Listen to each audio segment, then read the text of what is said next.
It's the best of. You've been voting in all week, sending your emails. So here's the clips that you wanted. All right, so here's the first bit.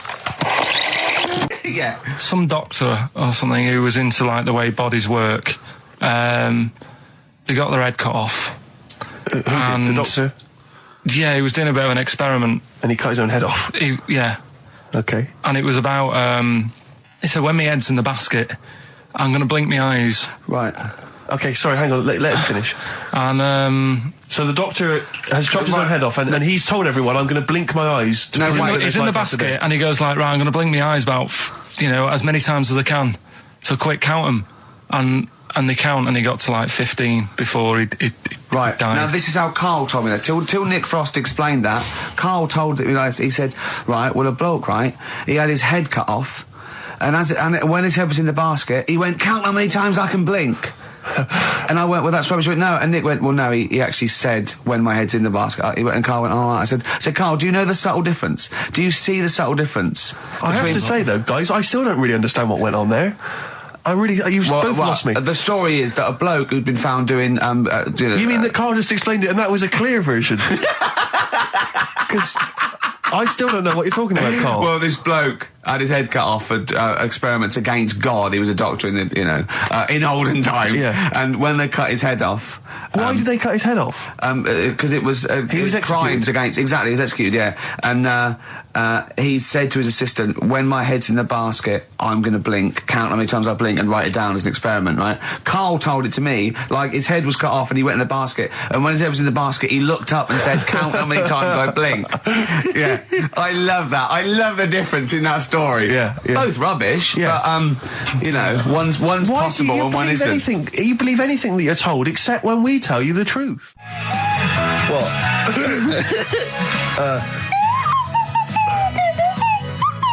Someone's left one of those little things in here. It's brilliant, isn't it? It's amazing. What are they called, those things?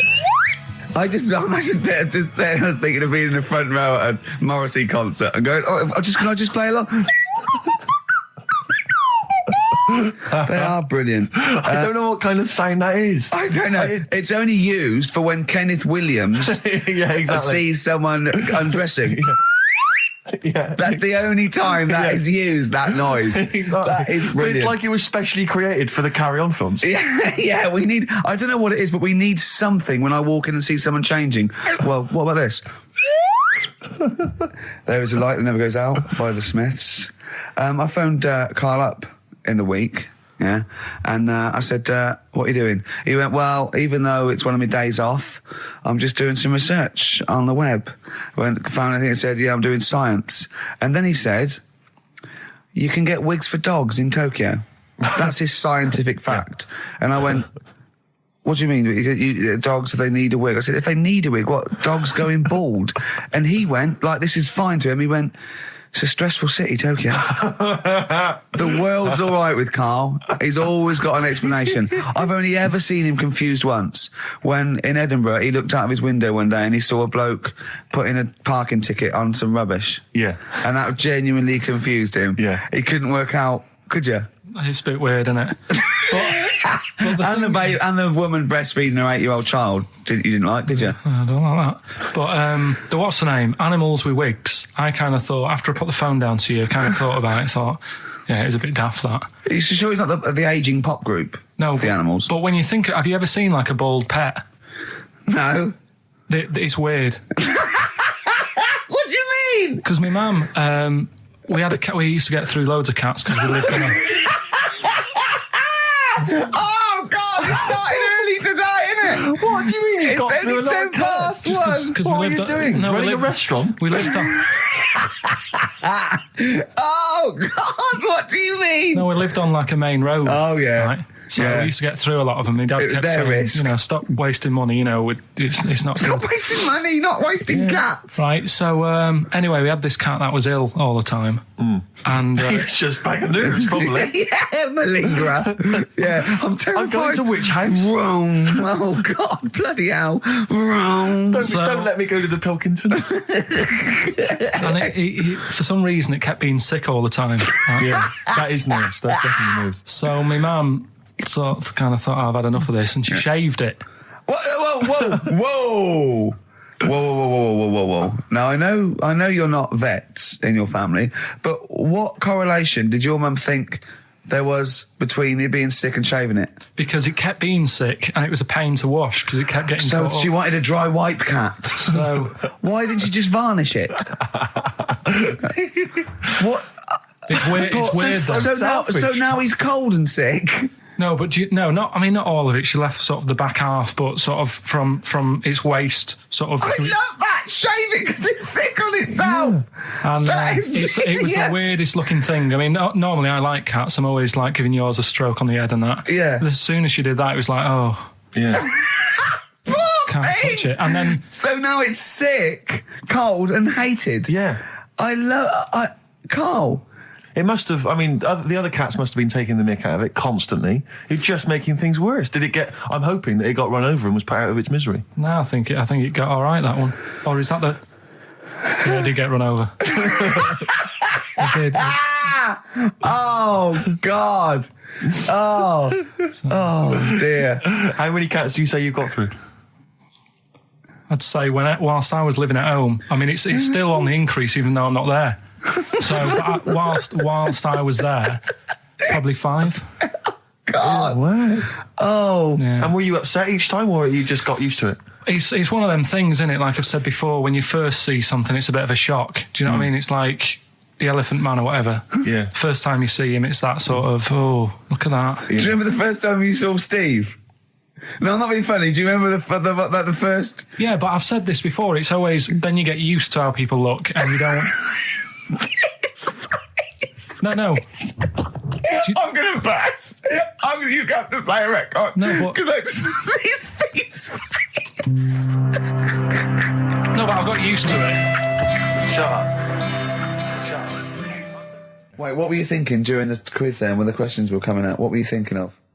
Well, what it was, right, just before the quiz started, I had to go to the toilet, right, because the rule is, right, people who don't go to it, once it starts, phones off, no you more can't leave toilet. the room, They yeah. take it dead serious, don't they, right? Yeah. So I went to the toilet. Now, I'm not being out of order here, it just got me thinking, right? I went to the toilet, the gay fella in there, right? There was a gay fella in there. Gay fella in the toilet. Now, How could you tell? How did you know? just typical, everything about it, right? Everything about it, right, yeah. Oh. What, large handlebar moustache, leather cap. Butt plugs, amyl nitrate. Could I just say that these views do not reflect the views of the management of XFM or me and Steve. Or Go on, most Carl. of the people in this country. Go on, Carl. What's your problem? Yeah, but this is what I'm worried about, really. But this is why I only got Danny Minogue right, Because this was floating around my mind. Went She's to the a big toilet. gay icon, Now, isn't she? go into the toilet. They have like men's cubicle and they have women's cubicle. Yeah. Now, without sounding out of order, is it wrong for me to think gay men should have their own little cubicle? Call in. They should have their own... Well, not cubicle, you mean an actual toilet, I suppose. When I was at the urinal, Yeah. normally, there's a fella there and then you go, all right. And there's no pressure. But I couldn't go. I was thinking, should I wait? If I go into the toilet, it'll look obvious. Yeah. I had loads of pressure and But this was what were going you on. worried I'm so about? sorry. What were you concerned about? Viewers? I'm so Well, sorry. it's like, right, listen, when I was a kid, right, and it's all right for you to go into women's toilets when you're a kid, it's like, oh, it's a bit cute, right, as long as you're not, like, over 15 or something, right? Right. But when I was a kid, I went into a toilet, and women, when they use their little cubicles, they don't shut the door. Some of them just sit down on the toilet, Yeah. right, and you see everything. And, no, seriously, that's probably one of the first times I saw, like, a woman. Yeah. That, right, and my Auntie Nora when she was staying over. What happened with your Auntie Nora? She was, she's into wearing caftans. Into wearing what? Caftans. Oh, yeah. What caftans? Big, bellowy sort of dresses. Right. And, yeah, I used to sit on the floor at home in front of the telly. Sure. She was on the chair behind. Yeah. She did a bit of a sort of a Sharon Stone scene. Oh, God. Yeah. Did you see it? There was no underwear. No. What age were you? What was it like? What age were It you? was like a ripped tennis ball. What? Right, we're off air. We're off air. Either that or put us in for the Sonys. This is the Best Of Show on XFM 104.9. I'm Ricky Gervais, with me Stephen Merchant. Yes. I hope you're enjoying the Best Of. Oasis, Live Forever on XFM 104.9. Right, we're in the swing of things. It's mine and Steve's favourite bit of the whole show. This is what we do this show for now. Educating Ricky. Yeah. Go for it, Karl. As you said, that learning can't be fun. Yeah. Yeah. Okay, I'll go for the one. What's the one about the butcher going down the butcher shop? You've got get your kit on. We're off down the butcher's. Yeah. You going for that one? Yeah. Well, do you know the saying? Don't let the cat out of the bag. Yeah. Do you know what it means? Yeah. Well, don't give away a secret. Right. Well, do you know how it came about? No. Well, ages ago. Before, like, Ages ago. 17th century. Yeah. Before, like. Yeah. 17's good.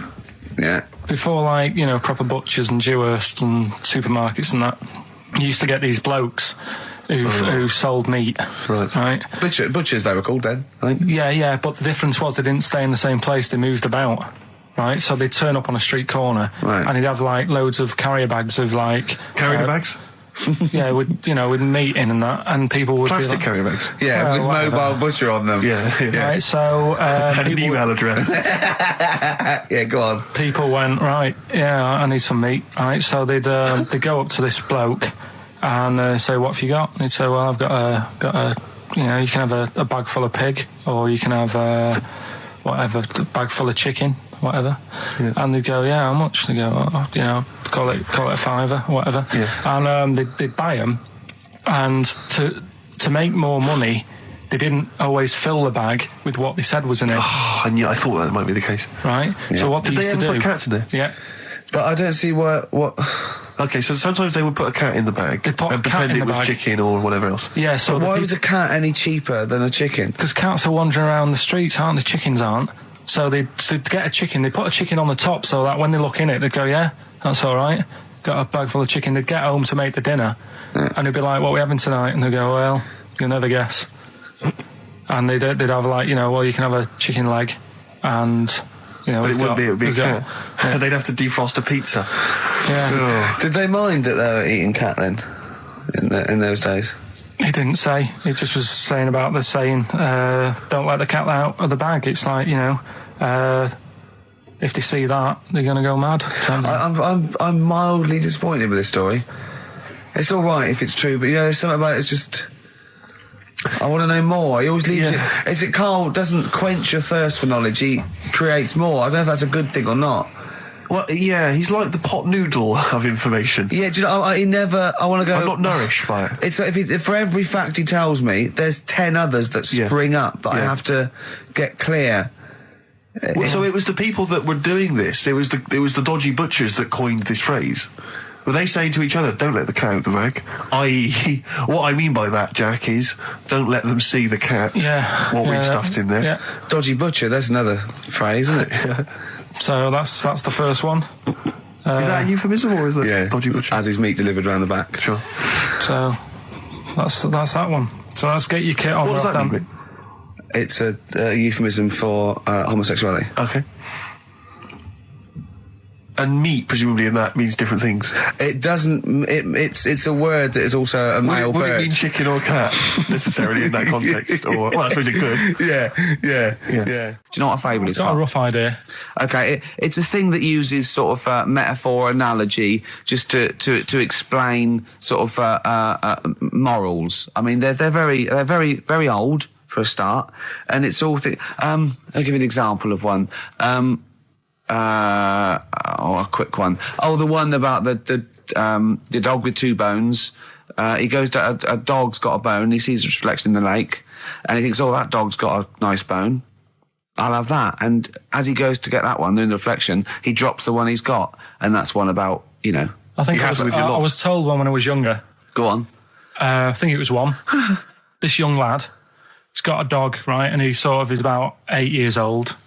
And this dog, he's had it since he was about 4, and it's a bit tired now, and he chucks sticks for it, and it doesn't go for it. And he's saying to his mum, "Oh, I want a new dog because this one's useless. It doesn't do what, it doesn't have any fun with me. So they say, oh, no, but, Rover's a good little dog. You should look after it. And he's like, oh, I don't like it. I want a new one. So they buy him a new puppy. And it's running around, yapping about, and he's loving it, and he's playing around with it in the grass. And then one day he goes to the park, and he's messing about and rolling about with it, and he falls into the lake, right? And the little puppy's, like, yapping at him, and he's going, help me, the little dog's yapping. And then the old dog comes and gets his collar, and it pulls him out of the lake.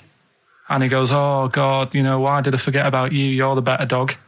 And he loved that one again rather than the puppy. I got a feeling that was Lassie. Well, yeah, that was an episode of Lassie. What's the moral? What's the moral there, Karl? What's that telling? What's that explaining through analogy? Sort of, don't forget the old. Look after old people. I remember there was one I heard once about a young boy who got trapped in a lake inside a cage. But he loved his trainers so much he wasn't going to get them wet. But even though he had to get out there, and even though he thought that was the important thing because it's material value, he actually drowned, and the trainers were no good to him then. I woke up this morning, feeling fine. It's not a blues song, and I turned my phone on, and it was from Karl, and it went, "Forget it, I've made my mind up." And I thought, wow, what is that? And I forget it. I've made my mind. I went, Karl, what is it? He went, oh no, it's about the text I sent you last night. I went, well, what was it? I just got this text. He went, I was just wondering. I was thinking last night. He said, supposing you had to have your hands removed. Sure. Right? And the doctor said, well, you can either have them stay like that with stumps, or I can sew feet there. What would you have? And I was bleary-eyed, and I went, the stumps? He went, yeah. I went, all right? He went, yeah. And then what was his follow-up text to that? And then I got the text, it was obviously before it, and it went, and it was like quite serious. What would you do if surgery not doing your hands? Would you have stumps or the feet? Right? Now the way, when I said he's made his mind up, and I went the stumps, he went, yeah. I think secretly he decided on the feet, but was too embarrassed to tell me. There's a little bit of what would you do? Because But why did you think of this? Why did you think of this? Girlfriend's away, right? Yeah, no, that's not why you start thinking bizarre surgery devices. Right? I'll let you into my little mind, right? Last night, I had some beans on toast, right? She was away. It's good already. She was away, she had some beans on toast, she went wild. Yeah. Right? Now, I was stood up, I live on on a high street, right? So I'm washing up, I'm looking out the window. First thing that had my attention is, I can look into other people's flats, right? Yeah. And it was weird how all these different lives were going on, I was watching them, and everybody had the telly on and was watching Volcano, right? Which was on last night. Right. And I thought, oh, that's weird, right? I can see them all watching it. And it was like a little Chinese lad who was dancing around in some underpants. Yeah. And then there's a little old woman who lives downstairs who was reading a book, and she's always reading a book every night. And it's like, I have a better life than her. And then there's like some sort of bouncer who's always getting ready to go out late at night with all the black on. He looks like a bouncer. So I was watching all this life going on. I thought, did you witness a murder while you were doing it? Yeah. It was like that sort of Sliver film where that bloke had loads of tellies watching people's lives. So that was going on in my mind. And then I was washing up, and I picked up the plate, and I thought, oh, it's amazing, isn't it? The human body, the way you can just sort of, I want to pick that up, and you do. Yes. And the way your hands work, right? Yeah. You've got 5 little digits, but it's just the right amount to do to do what you've got to do, right? So I'm cleaning the plate. Sorry, Karl, stop. It's just the right amount. Might be one of the most genius things I've ever heard said. I would love David Attenborough to phone you up and say, Karl, how do I word this about the evolution of the mammalian front limb? Just go, we'll just say it's the right amount. But it is. One of course extra would get in the way.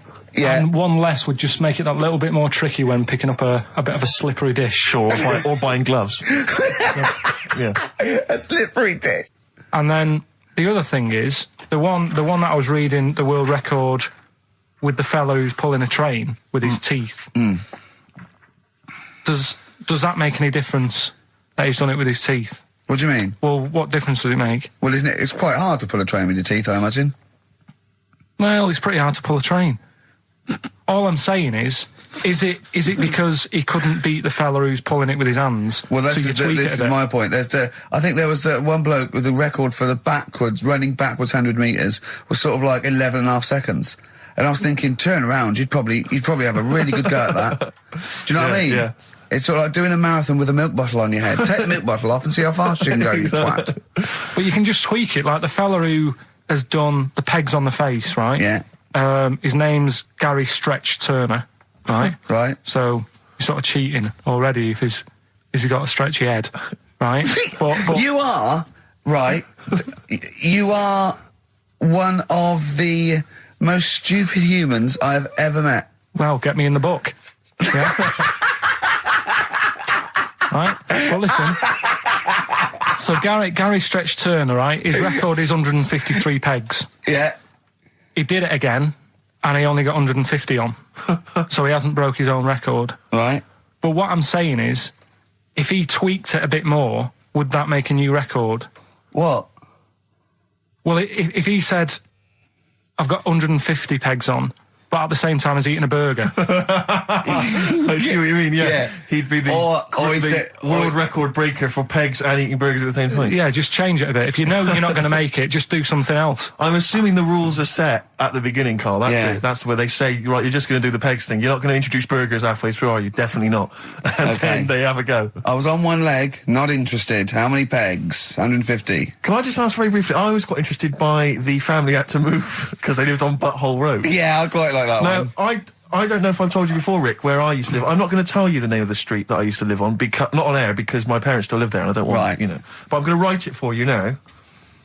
This is the genuine name of the street I used to live on. Just imagine when you're at school. Yeah. And like in class, for instance, in French, you've got to say, you've got to answer where you live. Yeah. J'habite, wherever. Yeah. That's the name. This is actually the name of the street we lived on. No, it's not. I swear to God. That is... Absolute right. I could phone my father now and he could confirm that for you. I swear because he doesn't want to God. And I'd tell you that... But listen, do you know what worries me? It's the apostrophe S. I know. Because that's blatant. Yes. Amazing, isn't it? That is incredible. But imagine how embarrassing So if I look that up in the Bristol... You will find that in the Bristol A to Z. I swear to God. That is really... Why have you never told me that before? I can't believe I haven't. That's I'm incredible. still embarrassed now. Do you know, whenever I have to phone up, if I have to give that address, I always spell it instantly. Really? Like, somehow that will hide it, that'll disguise the name. But I can't get over that. Anyway, if you perhaps live in Tits Avenue, yeah, or... Wanklin Drive. Wanklin Drive, just get in touch. Let us know, we're not really interested. You've been voting in all week, sending your emails, so here's the clips that you wanted. Karl, you're making noises while I'm talking. Yeah, but you do this all the time, trying to wind me up. And I'm not saying Manchester's the best place in the world, but what I'm saying is there's bits of it that I really miss. Yeah. Like last Sunday, right? When I'd met up with Ricky, we had spaghetti bolognese, which was all right. And then I said to him, I need some soil. Damn, I wish you'd invited me. It sounds amazing. So I need some soil. What do you think? You need some what? Soil? Soil, yeah. I need to repot a plant, right? Yeah. So you need to repot a plant? Yeah. Fair enough. So I'm like, where you can't see these shops in London. Do you know what I mean? There's nothing around. I took him straight to one in my street. Yeah, but near your street, and that's probably the only one in London. Well, you say that, Karl. No, it does annoy me. Round my way, it's like, you know... You can't move for soil shops. There's earth. You can just pick up handfuls walking down the street. Yeah, incredible. People just lean over into someone's front garden. No, you can take the plants as well. No, but what I'm saying is, Manchester, there's loads of decent hardware shops. Yeah. Here, if you want a panini and a latte or whatever, you can't move for them. But for soil, I had to go virtually how many miles away from me to carry that soil home and stuff. Yeah. It's not good. I mean, London's all right, but if cities were sort of marked... It's neglecting the peat market, really, well, there's barely any mulch available in central London. I'm sick and tired of not getting a good, decent compost of a Sunday. Indeed. So, I'm thinking of moving to the north, where there is loads of soil and gravel. Indeed. And animal shite. Whatever. Yeah. So you were going to say, if you're marking cities out of 10, what would you give London? Well, if you were marking them on, on what they have. Right. As opposed to what? Well, as opposed to How the you name. spell it. Say, like, I think the greatest city in the world is Rome. Right, Okay. it's pretty amazing. Yeah. Have you been? What? Yeah. Why do you think that though? Just because, like, you turn a corner and there's something there that's really old.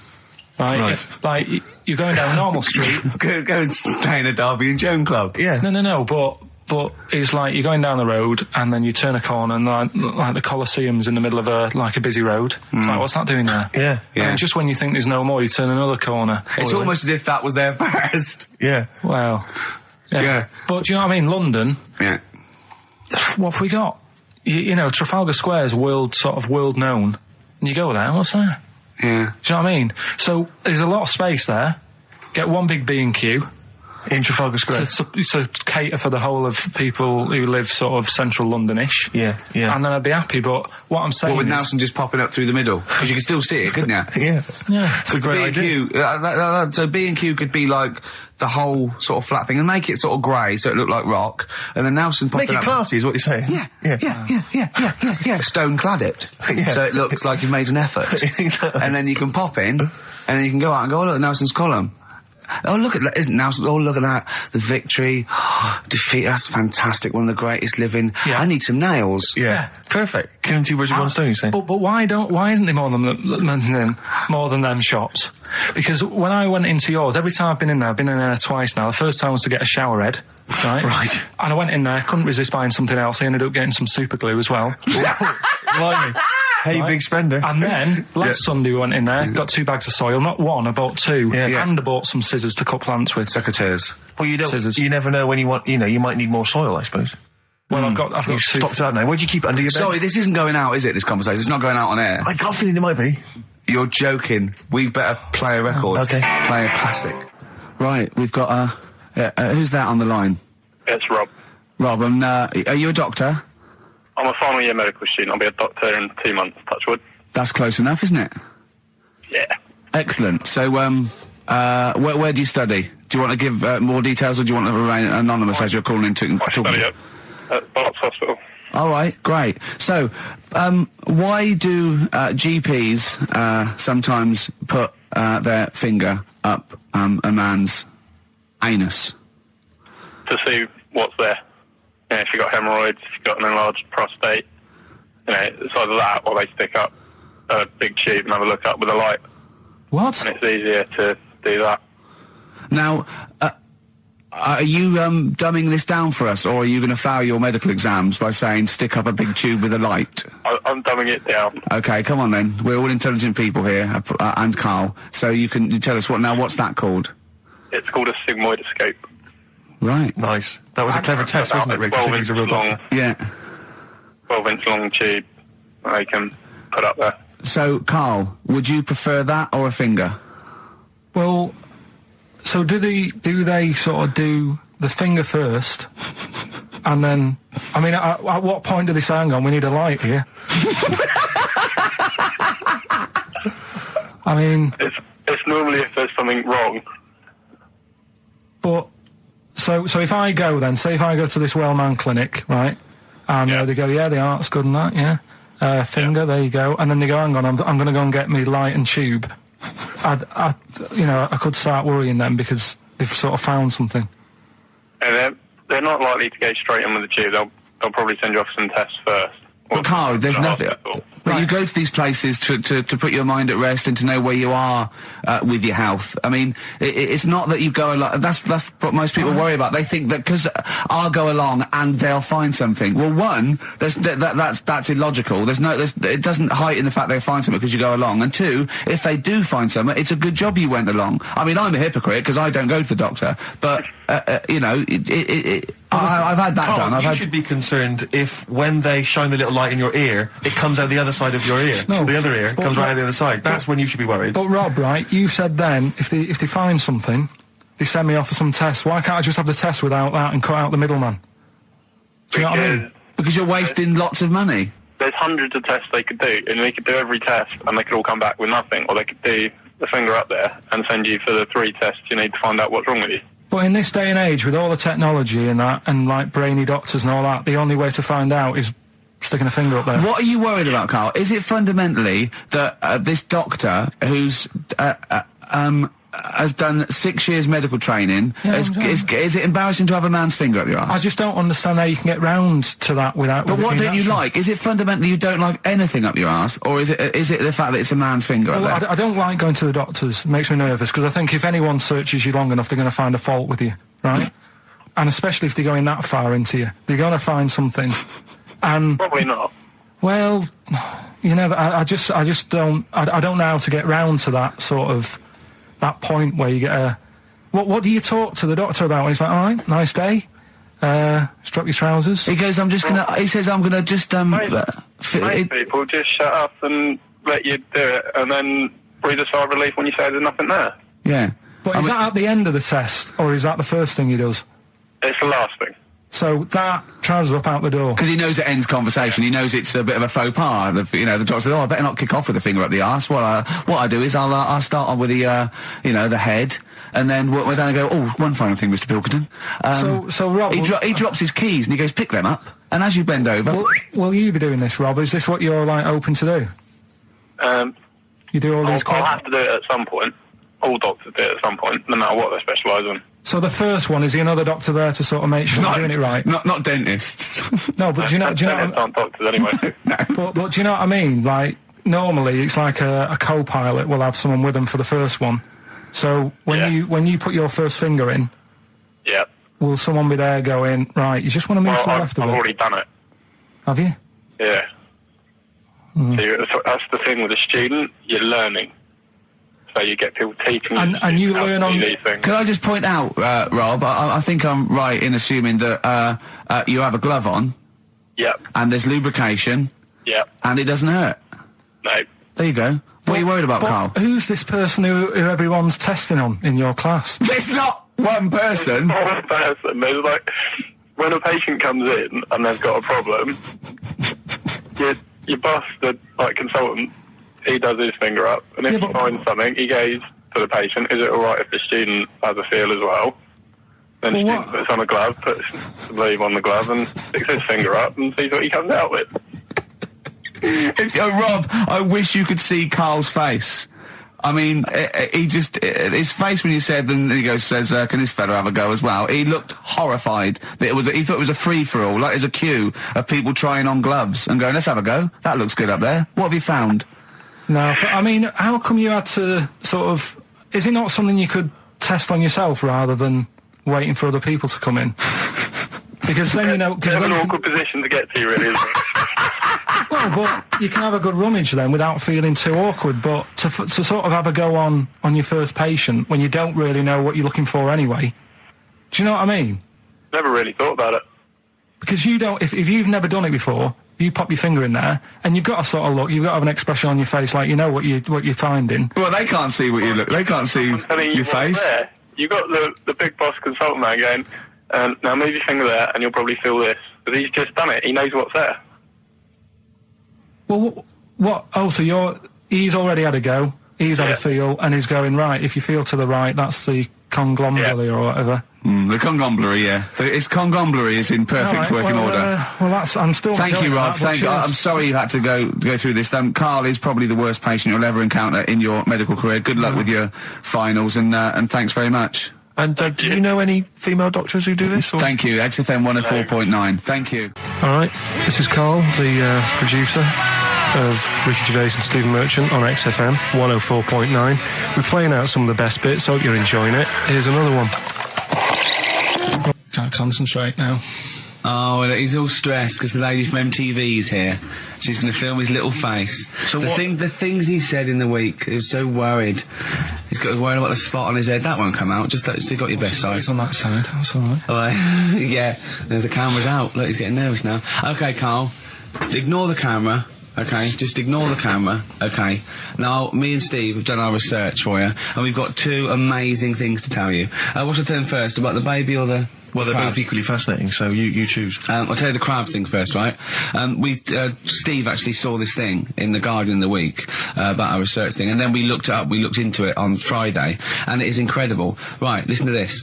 There's a thing in a bay in New England, right, where it's like the biggest, they make silicon chips and stuff for computers, right? And because of the data protection thing, after they've done them, because they have to destroy the plates, right, well, the information's sort of put onto them, but there's still flakes of silicon. They sort of grind it down straight away, and some of the flakes got into the bay, okay, but some of the information is still on even the slight granules of silicon. Anyway, gets in the water, and silicon is rather like a carbon derivative. They reckon if there had been life on another planet that wasn't carbon-based, it'd be silicon-based, because that simple sugars and proteins, it's just COH and that, and it can work with silicon, right? Anyway, the crabs have been taken up, they're still in the water, and they looked out on the beach, and over years the crabs have started sort of putting themselves in formations, like geometric format, and they couldn't work out why they were doing this. And when they put them in the experiment, they sort of like chopped them up, and they found they'd taken on silicon, and it had sort of got into their brain, and they were downloading information. They picked up little things, because it's just chemical, like electrical impulses that got information off the silicon chip, and they were interfacing it. But this is the amazing thing. One bloke sort of thought of this, and he thought, well, if it's a simple computer with a brain, if it's just a simple sort of electrical thing, then maybe there's sort of we could get it down. So what they did is they made a thing called a biointerface, and they put it into the crab's brain, just a really simple brain, so it's measured oblongata, right? And it got impulses from it, and they were getting like computer readers, so just flashes of like symbols and geometric things right on this screen to read the crab's brain, and it was stuff like fragments of a. What made them do this in the first place? Because they saw the crabs behaving differently. They were behaving differently to each other. They were just like intelligent, and they were sort of solving problems and all this sort of stuff. Anyway, when they downloaded the thing, it was like they found one of the secretary's names where it had been on the silicon chip, where it was just like a flash of a computer screen. But the most amazing thing is, they downloaded a memory, right? It was like a snapshot where it had been burnt onto the retina of the crab, just a snapshot or something, and it was like a picture of the beach, like a couple of years ago, right? And they also did, incredible, it was like just a digital black and white sort of thing, so they could see what the crab had seen. Amazing. Jeez. Amazing. So intelligent crabs. What are they doing with them now? Super brain. Well, they think this is the upshot. They think they could use it as spy crabs, because they could get these crabs. Also, the other thing is, as generations went on, right? So they put a crab in the sea or something, right? Lots of crabs in, and then as generations went on, a newborn crab, they downloaded the memory, and it had the memories of its great all together. It had every memory that any crab had been related to it beforehand, because it passed it on. It just passed it on. So not even ones that had been eating the silicon stuff. Yeah, no. These are just like ones that have had kids. Yeah, and they've got like. And they know so you'd know everything. Your everything right the way back. So would that work if we ate silicon? Well, I suppose so. So what are they going to? Well, they can use them for all sorts of things, though. I mean, that's what's incredible. I mean, I don't know how you train it particularly. I don't know, it'd be quite tricky to train, but I'm assuming if they can do it that way, then presumably they can give it like certain silicon information, which they can then plant in it, if you like, within its sort of food. Also, if you could get them onto enemy beaches, you'd have like 1,000 digital cameras just taking around. You could get Osama bin Laden or someone. They don't understand the information they've got. No, they don't know they're doing it. They just download them. So it's not like you could torture them and they wouldn't be able to sort of give you the information, because they wouldn't know what information they had, because they're just. But the first crab they downloaded, they just kept seeing the same picture of a big crab feeding it, which they really, yeah, wow, that's what, like its mother crab or something. Yeah, just memories of it as a child. But they're not in colour, presumably. Because no, it's all in black and white. It's just a digital camera, because it's just they don't see in black and white, so it's just like a I don't know. I think it's burnt onto the retina or something. And the only one that they kept were the ones they saw a lot of the time. Wow. I mean, in a way, some of the educating Ricky I've got for you today is on the similar lines. Right. Oh, you've got to be impressed by that. You've got to be impressed by that. That's pretty good. I mean, I'm interested to see, what they do. What they do with what the crab developments are. But no, that's pretty good. Yeah. But I mean, amazing. Yeah. Amazing. Well, just digest that information, because that's not even the most impressive one we found. I think it is. I suppose it's pretty impressive, but the next one's maybe more shocking. Okay, right. Well, let's play a tune, and Ricky's got another extraordinary fact. Have you actually punched anyone yet? Have you actually? No, I haven't punched person. I've punched pads, and I've punched the bag, and I've sort of sparred and that. I know you're going to get a chance to punch someone. As I suspected, my punching power's alright, but my fitness is, it felt like I was smoking. Yeah. But there's, bits of lung that haven't had oxygen in them for 20 years. Yeah. And it's ridiculous. And also because it's not only it's being filmed, but there's other fighters there that are ridiculous. They're like machines, right? And it's that thing I can go, right, I can come out on top, but die now of a heart attack, but never give up. Or I can sit down and go, I'm sorry, I feel ill. And I chose that one, and of course they took the mick. Well, of course. But I mean, soon, as I said, I haven't got the respect yet of the boxing fraternity, but how long have you got then before? 4 weeks. Okay, so, and do they think that they can turn you around health-wise in that time? No, they're being coming out on a Zimmer No, flame they're gonna teach me the basics and see how it goes, Right. But I mean, and each round is 4 seconds, is that right? Yeah, 2 4-second rounds. With a 2-hour break in between each one. Sit-down meal. So, give the number. I want serious suggestions of my fighting name. Nothing insulting, so we can actually use. Well, let's give out the email. That's always the easiest. Ricky.Gervais at xfm.co.uk. What's the number, Karl? 08700 800 1234. And it doesn't have to be in the middle. It could be at the beginning, like the Rage. Okay, Ricky the Rage. Ricky the Tits. Yeah, sure. Ricky the Man. Play a record.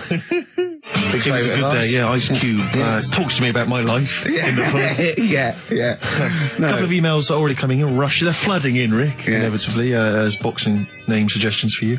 This is one from Matt, I think. He's given a couple, actually. Ricky the Pudding Gervais. Ricky Big Mac Gervais. There's a theme here, Ricky Pasty Gervais. The pasty. I quite like the pasty. Here comes the pasty. As Karl said, the thing is, if you have a really good nickname, it's embarrassing when you lose, whereas if you just call yourself, it's not so embarrassing when you lose.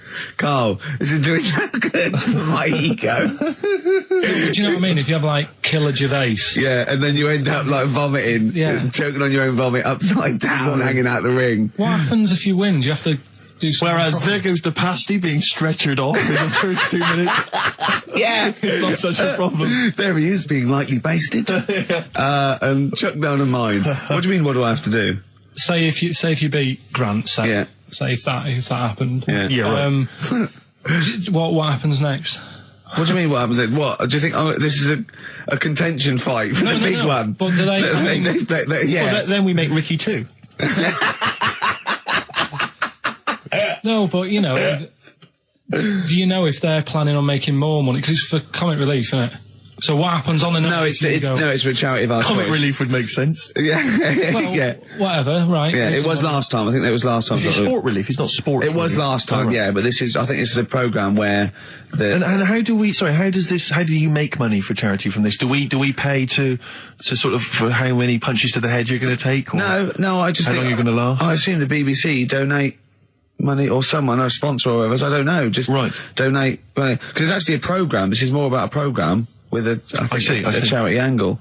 So, So as if you get, like, killed, there's more money and food to go around. Maybe. But no, I mean, the thing is, what's the next step? Because if they go like, right, well done, you've won, thank you very much. Well, Karl, what do you expect? That its winner stays on? Like in a fair, where I go out there and I let people punch me. On Bird of Manning. Yeah. And then my twin gets up. Yeah. It's a programme. He's not going to turn pro. It's like faking it. Yeah, but what's the point if it's not going to go anywhere? Well, sorry, him fighting Grant Bovey in a ring is not entertainment enough. Yeah, what's the matter with you, Karl? That's going to get his face pummeled in. That's Coldplay, The Scientist on XFM 104.9. Right, competition, isn't it? No, it's Educating Ricky Part 2. Oh, is it? Yep. I wasn't even listening. He's doing all the work, I wasn't even listening. Oh, and he spilled some water on that. Right, what's this one again then? Right. What's the teaser headline? Teaser headline is, What's Tomato with You? Brilliant. Yeah? Go on. How excited were you when you came up with that? You couldn't wait to come in and tell us, could you? I think it's a good one because you won't forget it now, will you? Okay. I mean, like the worm one. What's so special about the worm? you know, a lot of people think that if you cut a worm in half, 2 worms will grow, but no. What happens is if you cut the head end slightly nearer the tail than the tail will die, but the worm with the head will be okay. So, it's exploded a myth, and it taught me something. Right, so the second one, part 2 of educating Ricky. What's tomato with you? Yeah. What this one's about is, ages ago... It's scientific. There's never a date. There's never a country, a location. Okay, settle down, children. This is A-level history. Right. Once upon a time. Yeah. When a mental place with swords was a king, forget his name, but he was a loony. So, and it was literally ages ago. Yeah. So, good luck in the exam. Yeah. Right. So, like, you know, alright, many years ago. Oh, yeah, cleared that up. Go on. They thought tomatoes were poisonous. Right? Okay. Because what Hold on, are they going to be proved wrong at the end of this story? Well, because I don't want to give away the ending, but is it something to do with are they poisonous tomatoes? No. Oh, you're having a laugh. I don't believe it. Go on. They're going to be eating tomatoes all this time. Oh, Steve, what's tomato with you anyway? Okay, so hang on a minute. Let's just recap quickly. Many years ago, when people thought tomatoes were poisonous. Yeah. Go on, Well, they didn't know they were poisonous then because they were still eating them. But what was happening? But they're not poisonous. But hang on a minute. All right, and it's not. I'm just going to listen. I'm not even going to talk. I'm not going to tackle it So, anymore. if you remember, years ago they didn't have like pottery plates. They had lead plates. Right? What are you talking? Just let him talk. Sorry, what year is this? Let him talk. Come on. Plates made out of lead, and what they'd end up doing, they'd say, right, do you want a tomato? And they'd go, yeah, all right. And they'd put the tomato on the lead plate and cut it. And because of the acid in the tomato, right, it would sort of make the lead runny, and the lead would go into the tomato, and they'd say, oh, it's lovely this, and they'd be eating it. They'd get food poisoning, lead poisoning, what have you, and they'd be really ill. So they thought tomatoes were poisonous, so they didn't eat them for many years. And when you say they, do you mean the people of Narnia? Yeah, this didn't happen. Where was this happening? Sort of in Britain and that. You put him on the spot there. Oh, I hope there's no uppity pupils at this school when they go, what do you mean, sir? Oh, if you're gonna... Oh, I'm fed up with you. Do you understand? No. So the No, you've got... No, right, okay, first of all, Karl, where'd you get this information from? Where 14 did I get times that? as well? Do you know... You can't remember? I don't know where I got that from. I don't know where I got it from.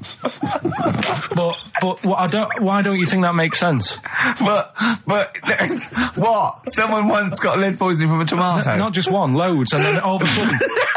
No. Why is this educating me? Because I'm telling you that tomatoes... I can't take anything away from this. I don't know what to take away from this. What have I learned? Don't mix lead with tomatoes. Why is this educational in any shape or form? What are you telling me? A long time ago in the land of Glunk, right, where the ninnies did slib, right, they thought tomatoes were poisonous because they ate plates of lead. What are you talking about? Yeah, but we all know tomatoes aren't poisonous. Is that what we're taking from the story? Is that the moral of the story? Don't believe these people that I'd never heard of before. What are you talking about, Karl? I think it's a bit weird. It's a bit weird, yeah. It's the same people that were spreading those malicious worm rumours. My hangover's coming back. I've got to get some water. Play a record that was rubbish. Placebo, Bitter End on XFM 104.9. This is pre-recorded. We recorded this a couple of weeks ago, before Christmas. Hope you had a great Christmas. If you didn't, not our fault, really, is it? Nothing to do with us. Wouldn't have thought we'd have. We're well over time because we've got plenty of cash now, thanks to a lot of you who probably bought the Office DVD. Yeah. Probably got and that if you in haven't stock. yet, and you've maybe got vouchers or money, still available. Still there in the shops. Still available. You can still make it the best-selling DVD of all time. Please do. Yeah. Please do. I'll tell you what you want to hear there before you make your mind up. I'll tell you what, if you like this next clip, go and buy the Office DVD. I think you will. It's a brilliant clip. It's the one where we talk about, well, it's self-explanatory. Yeah. We talked about it before. Do you know the little mouse that had an ear on its back? Yeah, sure. Right. Well, you thought he had a bad time, right? Listen to this one. Mouse walking about with sort of wearing a monkey's testicle. They're just having a laugh. This is what I mean about a lot of scientists. What are they doing? When's that going to come in handy? I don't know what you mean. Well, they were seeing if, say if a fella loses one, right? Yeah. Hitler or whatever. And they go, well, don't worry about it. We can sort you out. I don't know what the monkey's going to do. I don't know if they keep passing them on or whatever. But the actual monkey testicle was put on the mouse. And it worked. It worked for the mouse. But isn't it... I mean, isn't a monkey's testicle quite large in relation to a mouse? Would it not look like the mouse was on a space hopper or something? Oh, yeah, it didn't look good. Well, they didn't put it where its testicles would be. No, they did. Like, well, how could it walk then? The ear was on his back, so he could just get about. Well, I don't know. But you don't know, do you? You just guessed. Did they grow the monkey's testicles where the mouse testicles would... Well, it looked stupid anywhere else, though, wouldn't it? Oh, whereas a mouse with monkey testicles, that's fine. Oh, you'd be showing off. You'd be all right. I'd prefer that than the ear. When that mouse gets put back in with the other mice, do the other mice go, George, you look different. Have you had anything done? But the weird thing is, as well, apparently it still works as a monkey. What? So, like, what are you talking about? Like the sperm and that was it was still sort of monkey. Of course sperm. it was. What are you talking about? Well, that's weird. But what, Karl? What do you? It's only a thing to give it nutrients. That's all the thing they're testing. It's like grafting at that level. Right. What's your question? Because I'm right. What do you think? It would change eventually. It would have changed into a mouse testicle because it had been hanging round a mouse for so long. No, I thought the actual sperm of it though would be a mouse's. Why? Because it's hanging off a mouse. No, but your sperm is actually created in the testicles. So that's why it has to be outside your body. Otherwise, we put them in a nice little cage. But I'm guessing then that they've done this operation so that they can do it to humans. Yeah. Why would I want a monkey testicle if my kids are going to be monkeys? What use is it? No, think. That's no. That's going to happen anyway, Karl. Yeah, but think. Think of what you're saying. They've grown a monkey testicle on a mouse to see if it would still function as a monkey's testicle, okay? So they can do that to humans. So think, Karl. What they'd do is they'd grow a human testicle on a mouse and it could still be used as a human testicle. So what? To give you a testicle that you've lost. From a mouse? No, from another person who it was kept alive on a mouse. Because it's kept the nutrients alive, as opposed to keeping it in a deep freeze. Maybe bollocks go off after a week. I don't know. Maybe they get accidents. He had a little a card. Do you donate your testicles? Yeah, I'll tell you what. No one needs testicles yet. Let's keep them on a mouse. You have yours ripped off in some sort of bizarre skiing accident. You go, well, you're in a Battersea Dog Town. You pick the ones you want. They can grow them on anything. They can grow them on a Dachshund. Bulldogs are growing them usually, that's where you see a bulldog. Usually that's waiting for an operator. What don't you understand, Karl? Hang on a minute. I thought this was knob news, not testicle time. I don't understand why. Yeah, this testicle time's not for another 10 minutes. Yeah. No, it's all sort of linked and that, though, isn't it? Well, sometimes it's linked to a mouse. But what do you think about, like, I don't know, testing stuff out like that? Is it worth it? Could you not just go straight from... But listen, Karl, I'm getting this information from you. No, if this was on Question Time and someone said there were, Dimbleby and Paxman or whatever said it, I'd think about it as a moral dilemma. You've just said you saw a mouse with a monkey testicle. What do you think of that? I don't think anything of it. I don't think anything of it is the answer, Karl, because I can't trust the info. I cannot trust anything that comes out of your mouth. Well, it's true, but it's just all this... It's the same thing, innit? It's the leeches in a blender. It's the fella looking at an electron. Yeah. It's the mouse with an ear on its back. Yeah. I don't know what the point is. But you don't read on. Because I've seen you read something, and you're going, look at that. Man survives on eating knee. And I go, what else? You go, I didn't read on. I didn't read on. You look at the mouse with the ear on the back, and you just think, that must be murder at a concert. You don't think. You don't think.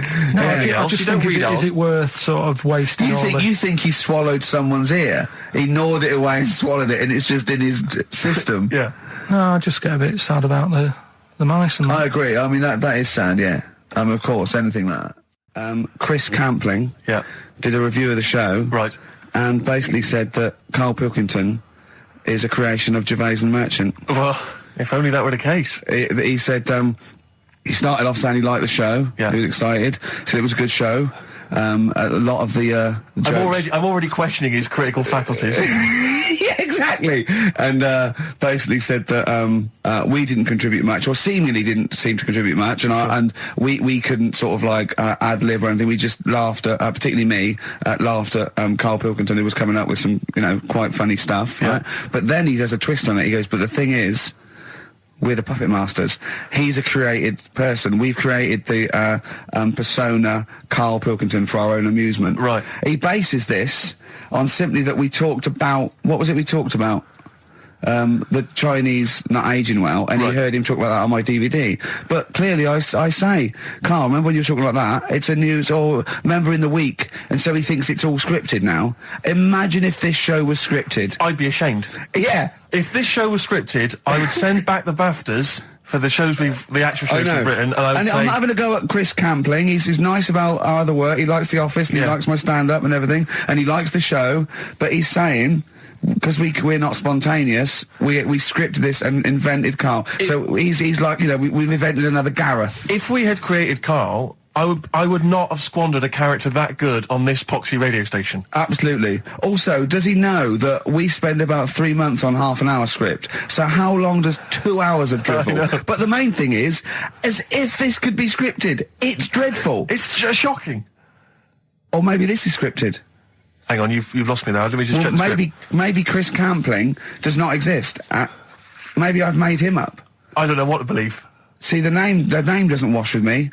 What was his name? Chris Campling. Sounds odd. That's something that I made up, isn't it? Campling's almost like a joke. It's almost like a gay name, isn't it? Oh, he's a Campling.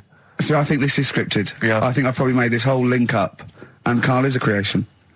Campling, that's not a real name. No. I made it up. I should have come up with something better. Yeah. Sorry.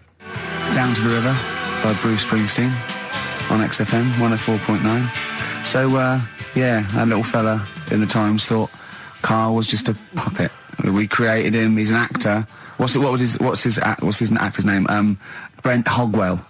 We got him from a Spotlight. Brent Hogwell. This stupid, dopey Mancunian accent, he just puts that on every week. Yeah, exactly, yeah.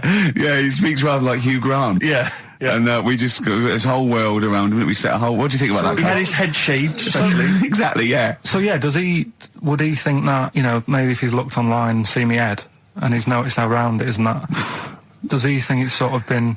morphed into that shape just for the show, just for 2 hours on a Saturday? Yeah. You spend 5 hours in prosthetic makeup like John Hurt in The Elephant Man. Everything about him was made up. Yeah. We created him, because I remember coming up with Auntie Nora. Oh, yeah. You said, Rick, we need another character. I said, what about giving him an Auntie Nora? Doesn't sound convincing, I said. Yeah, and you said, what is it about? I said, well, I don't know, she farted for 5 minutes and she's got a fanny like a split tennis ball. No one's going to believe that. Yeah. Oh, that brings us neatly... Well, let's put that to bed now. So, Chris Campling, honestly, we do not script this shambles of a show, and Karl Pilkington really is like this. If you want, you can meet him. I'd love to send Karl for a drink with Chris Campling. Can we do that? And then he'll eat his words. Chris, if you're listening, honestly, this isn't a stitch-up. As I say, I'm not having to go at you. It's a very well-written article. It's very, very fair. You're just complimenting on his grammar. Yeah. It's a very well-written article, Chris. No, I'm saying we're not having to go. You've typed that beautifully. It's not like he snagged us off. I would just love him to meet Karl Pilkington. People in the street come up to me and say, is Karl like that? And I so want them to meet him. Yeah. Or maybe he can send in, if he's online, he can send in 5 subjects for Karl to talk about that we couldn't possibly know about, just so he knows that we just really do throw things at Karl and that drivel comes out. Imagine if it was scripted. So wristbands work. I saw one in a shop window the other day which said stop child abuse, and I bought one obviously because a lot of people say, does it make a difference, but it was only £1 and I'd only spent it on kiddie porn. So, I think I've made a little difference there in a small way. On a serious note, though, I like the idea that stop child abuse. If you're a paedophile and you're walking along the street in your Mac, right, you got a puppy in one hand, a bag of sweets in the other, and you see this wristband, and you go, oh, stop it. Oh, okay then. Yeah, I hadn't thought before. That's what you think. Okay, fair enough. Yeah. Well, I won't be doing that again. Yeah, he was hanging around in Topshop for unsavoury reasons. You saw them in there for only £1. There you go. Feeder, just the way I'm feeling. XFM 104.9. I'm Ricky Gervais, Steve Merchant, Karl Pilkington. We've got a great show lined up this week, haven't we? Go on, what have you got planned? Well, I've got songs from David Bowie, Thin Lizzy, Gene, AC/DC. You heard Feeder there. You got, Smiths, all that. We got a great feature, a new feature. Spoke to Karl in the week, and we worked out a new feature where people are going to give him sort of like problems to solve. There could be scenarios, there could be management scenarios at work, you know, problem solving, things like that, organising things. He's a very good organiser. So I'll tell you what happened. He's dropping Do We Need 'Em because he's getting fed up with scientists. He thinks there's a conspiracy and they're getting together and they're never going to lose an animal. Right. So he's just fed up with that. Rockbusters, we've got some great prizes. Well, have you seen them yet? Nah. Be careful. They're not going to be great, I just peeked in, and all I'm going to say to you is Fools and Horses Christmas special? Not the little one with the little car. With the little car, yeah. Brilliant. That is excellent. Karl, what have you got to say for yourself? Hold on, it was a rollover, wasn't it? Because you really mucked up Rockbusters last time. What was he doing? It's saying FP for the whole thing. No, FD you were saying, and it was Frida Payne. Have you written the clues down this week? Because that seems like an obvious way to improve this. Yeah, I'll write the clues The week before he couldn't remember what the answer was. Yeah, yeah. Yeah, but, you know, you learn by your mistakes and that. You don't. Well. So yeah. I'll give you a little taster. We were having a pizza in a pizza establishment. When was it? Wednesday or Thursday? Yeah. And he was going, I'm a good organiser, I'm a good problem solver. Give me any scenario, right? Obviously he didn't say scenario. And I went, okay then, so you're the manager of this place, and there's a couple there, elderly couple, they're about 60. They've had a lovely meal. He went, yeah, right. I went, but the gentleman, he's got a little bit of a heart condition. He takes a pill after his meal, as he should, after meals. He's only taken Viagra. Oh. And now he's stuck in. Wedged in? Wedged in. We've all been there. It's gone, and it's stopping him getting out from the table. Yeah. So what would you do? He went, what? He's stuck in because of his dick. I went, yeah. He went, right. He said, I'd use the situation, I'd make cash. I said, you're not going anywhere, do you want a pudding? Entrepreneurial. Yeah. I like it, Karl. And he went, so that's that sorted, I've got the job on that. Next, I went, okay. You won't believe it. Next day, there's a little problem in the toilets. Two gay men were having sex and they got stuck in each other. Yeah, yeah. He went, right. I'd say, is it the same fella as yesterday with the Viagra? If so, why was he let in again? He was on the door. Yeah. I went, it's not. It's too different. He goes, right. Does his wife know he's cheating on him? Yeah. He went, right, I'd go down. I'd go, and then he went, I'd say this isn't a restaurant problem, call an ambulance. Strictly speaking, not a restaurant problem, no. But am I right? Huh? Am I right? Well, I don't know.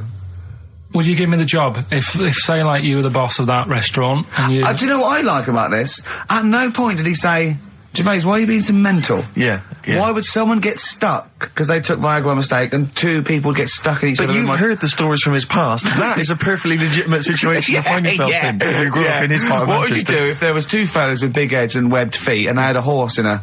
Well, what I'd do is... What would you do? What did you do when you first saw them? What, saw the kids lads with the big heads and Yeah, yeah. We should very quickly remind people, if they didn't listen to that particular show, they had webbed hands. Yeah. Did they, or webbed feet? Well, they had webbed hands. Right. And big and heads. enormous heads. But it wasn't related. But they weren't related I know, to each they were other. completely No, separate but I'm people. saying that the webbed hands isn't due to the fact they've got a big head. No, sure. It's two different things. We're just unlucky. Yeah. No, hold on. If they weren't related and they both had webbed hands and big heads, I'm saying there was a condition that was related that had those two. I don't think there was. So what do you think the chances of that are? They're not related, and he goes, "Oh, you got a big head and webbed hands as well." Yeah, just a coincidence, isn't it? Yeah. I honestly don't think it was related. Right. Because I've since seen the same problem again on another kid with a big head. His hands look good. Right, so do you think the big head is just a separate issue? Yeah, it's a totally different illness. It's like having a headache and a cold at the same time. Right, so not always connected. But the weird thing is, right, looking around in the week at weird stuff on the internet, there's this woman who's got a big head. Oh, yeah. And, she was fed up with it because when she was walking down the street, it was so big, she couldn't hold it up. Right. Right? She couldn't hold it up. Oh God. Okay, shut up. So She couldn't hold it up. when she was walking, her eyes were hurting because she had to sort of look up all the time because her head was that heavy. Her chin was sort of balanced on her chest. Right. And she'd have to peek up, yeah. So she goes to the doctors, and this was after years and years, and said, I thought I could put up with it, but I can't. How big was her head? It's big, Rick. I don't know if it was like big because there wasn't a picture. I don't know if it was just big or a lot of bone. so it was heavy. Very heavy. Right, like the Elephant Man, just outcrops. Yeah, right. So the doctor said, we can sort that out. But we'll have to take your head off. Right. Okay, listen to this. Okay, listen. keep going. Because what you don't seem to understand is I have the same reaction to you when I see it. Yeah. What? Right? You're quizzical yourself. So I looked at it, they took her head off, chipped away a bit of the bone, made her head lighter, put it back on.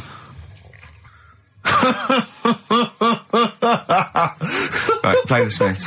They took a woman's head off. Yeah, this is asked by the Smiths. And if you'd like to ask Karl something, details coming up soon. How's that? Ask by the Smiths on XFM 104.9. So, what's the email, Karl? If people want to ask you something, a problem, they've got a problem to solve. It can be anything. It could be a personal problem. It could be a scenario. It could be about war. It can be anything. But or it could be more flippant, I suppose, and light-hearted. Yeah, it could be. Yeah, but I prefer stuff that I could So you can get your teeth into. and actually, sort out. What, like war? War is too. It's a bit big for me, that one. Do you think? I don't want to get into that. What do you mean? If Tony Blair came to you and he went, Karl, listen, I'm having a bit of trouble here. I don't know what to do. I've tried everything. I've tried spin. I've tried being tough. I've tried backing down. I've tried getting other countries involved. They don't want to know. What do I do? What do I do? You don't know? Tricky one. It is a tricky one, yeah. I don't worry about it. If it's going to happen, it's going to happen, isn't it? Yeah. Do you know what I mean? Yeah. Just get in the bath, put a mattress on top of you. That's it. Sorry, why are you doing that? Ooh, slow down. Why are you doing that? That's what they say you do, isn't it? If it kicks off. If what kicks off? If there's a war and that, you get in the bath, put a mattress on top. Right. Did they do that in the Second World War for 6 years? Was that making bunk beds? That's just what I read somewhere. Yeah. Is the bath full of water? No. That'd be daft. Okay. But I think they were enamel baths then, though. I think they'd stop a bit of shrapnel. I think the plastic ones you get nowadays would probably melt on you. And the mattress, where your dad has cut it in half, all the foam would come out and the springs would get you in the eye. Oh, talking about my dad. Steve, you'll love this, right? Go on. My dad hates being ripped off, right? Yes, well, no, I can relate to that. That's important. Hates coming to London now. He always wants me to go and see them rather than come here, because he just thinks London is like a big rip-off. Last time he came, he got annoyed because I bought him a scone and a cup of tea for like 3 of us, and it was £14, and he just was livid. And then we had an argument about that, and then we went to the Millennium Wheel, and I said, do you fancy going on this? He said, oh, all right. Then he saw the price, and it was something like 20 quid or something, and he said 20 quid to go up in the air to look at stuff that's on the ground. He said I might as well stay on the ground. Brilliant. Right? Thought, good point. His logic is impeccable. So anyway, this is going on. Anyway, he spoke to me the other day. I said, how are things? Are they all right? And that. He said, being ripped off. I said, why? He said he ordered, do you know the place where he got a new bed from because he cut the other one in half, yeah. right? He got this bed out of a catalogue.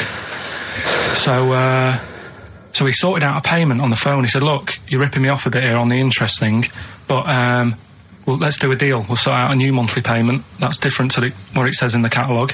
And he said, yeah, we'll go along with that. Anyway, so he sorted that out. He was happy. The bed arrived. It's a nice bed. He said, that's great.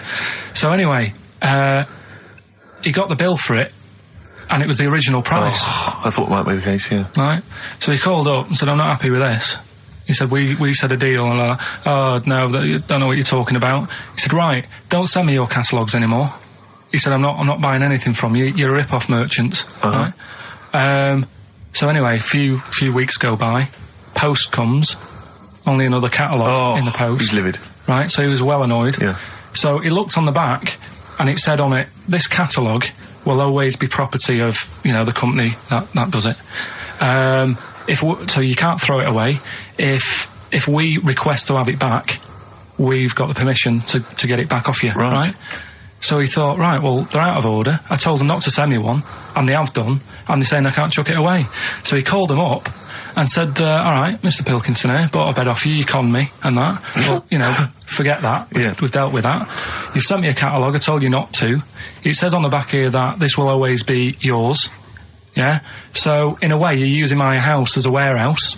I'll be charging you 26 pence or something a day. Brilliant. He said, you already owe me £6.28.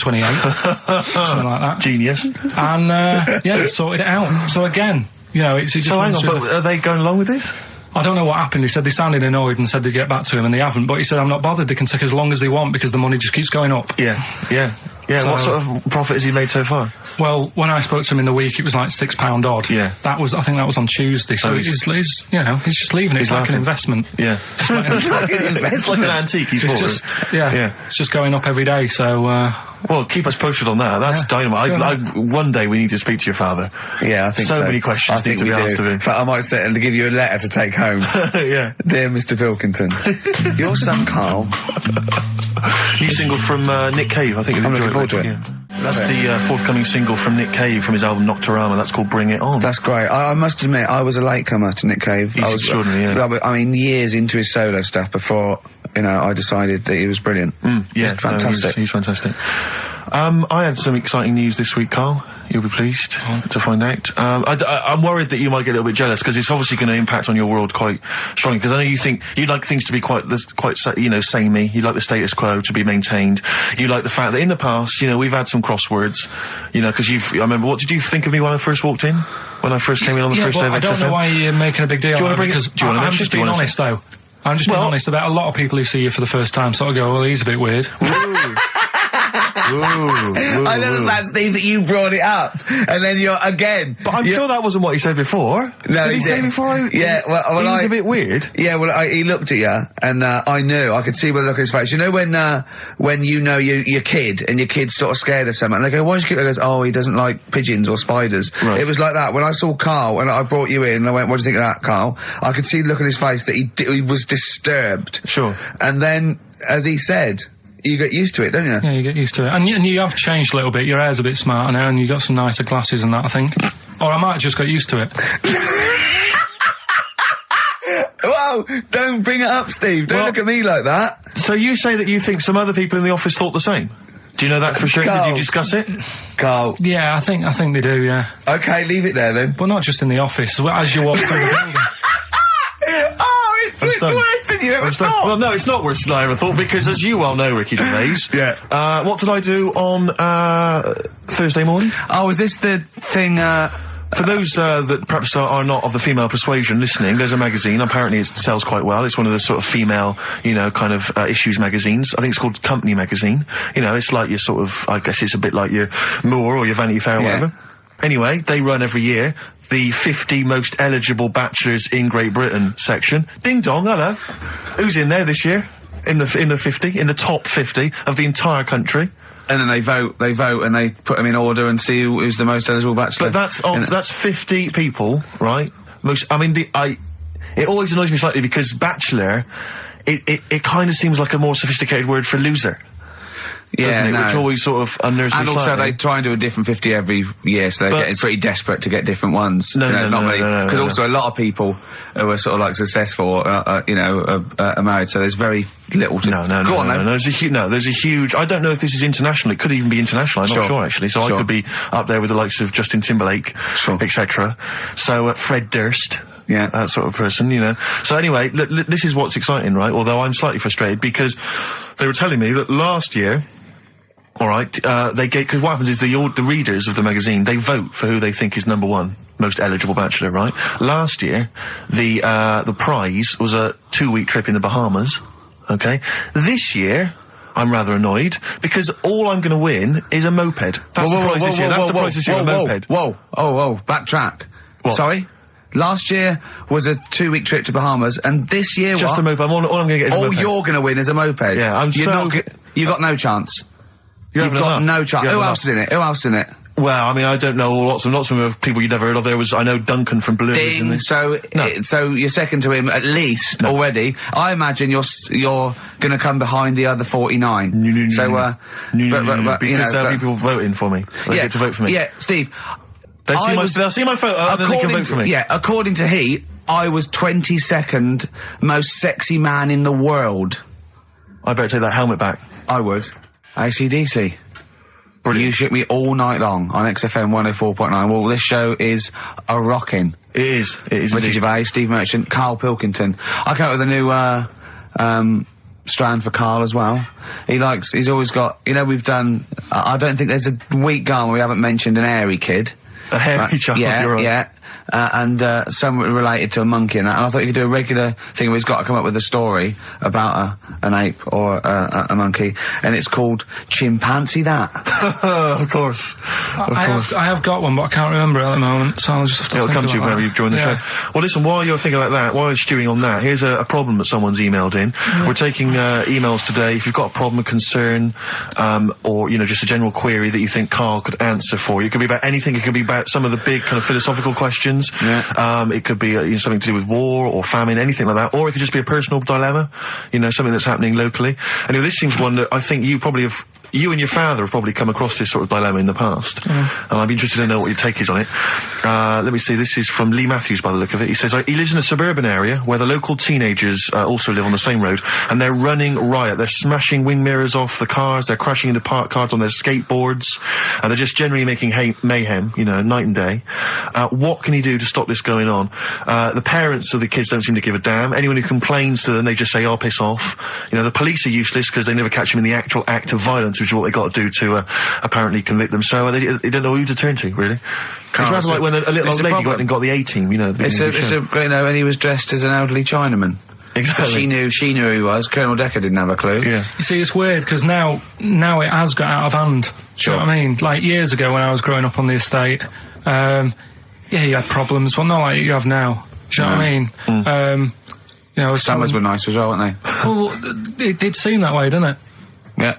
Right, and police are getting shorter and younger. But you yourself kind of admitted in the past that you were something of a tearaway. You didn't do anything like these kids here. The thing is, I was scared that if I got caught doing it, my dad would go mad. Yes. And I remember smashing a car window by accident and legging it in the lounge and sort of pretending to go asleep on the settee. Right? Genius. And I heard a knock at the door. He chloroformed himself just to be unconscious when his dad came home. And there was a knock on the door, and I thought, oh God, this is a fella who saw me. I was chucking a stone in the air, seeing how high I could throw it. Of course you were. Did it keep landing on your head? That would explain a lot. And it came down. Chucking a stone in the air, love it. To see how far I could throw brilliant. It. So, you know, I wasn't bothering anyone. Did you invent that game? Right, Did you get the stone for your birthday? Go and play with your stone. He gave one to Suzanne. Karl, go and play with your stone. The thing is, right, and it came down at a funny angle, and it ate the back of this car, and the back window is the most expensive because it has that heating thing in it, in case you got a frosty window. Yeah. So I thought, oh God. So I legged it in, got on the settee, went to sleep, knocked at the door. Genius. It's a brilliant plan. It's a brilliant plan. I couldn't be guilty. I'm asleep. So I love the idea. So the thing is, our lounge used to sort of, you could see in from the door, right?